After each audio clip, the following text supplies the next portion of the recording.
Governor Scott Walker is preparing to give his annual State of the State address in just under an hour, and some property owners and taxpayers might like what they're about to hear. News 8's Leah Lynchai joins us in the newsroom with a preview. The State of the State address is a pretty predictable speech from year to year. Governors typically summarize their past year in office and highlight the good the state's seen. This address won't stray too far from that predictable path. It's the third year in a row Governor Walker is expected to propose tax cuts. Property taxes. They can be kind of a dry subject to base an impassioned speech on. Tax cuts aren't always real sexy. But that's expected to be Governor Scott Walker's main talking point in his annual State of the State address. Walker is set to introduce $500 million in tax cuts, thanks to a state budget surplus that's higher than expected.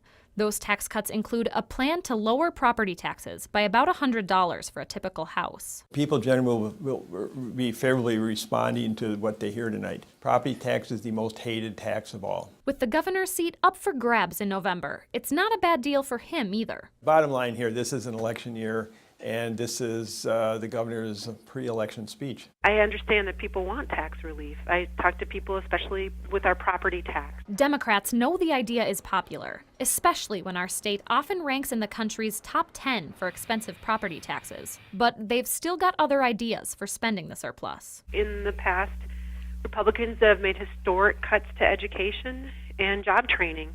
I would like to restore some of that funding. Democrats are calling for more relief for the middle class. That includes giving some of the surplus back to public education. Walker, however, will likely stick to his beaten path. He's following what might be considered the Republican script on and continuing to cut taxes. Even if it is pretty dry. It's not the most exciting topic to focus an hour-long speech on. The Republican-controlled legislature has to approve the proposal before Governor Walker can sign it into law.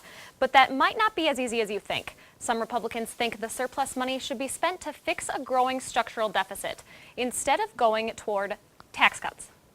Thanks a lot, Leah. And Governor Walker's proposal will also lower the lowest income bracket. That could amount to about $50 in savings for every tax filer. The state Senate and Assembly will take a vote on the bill within the next 2 months.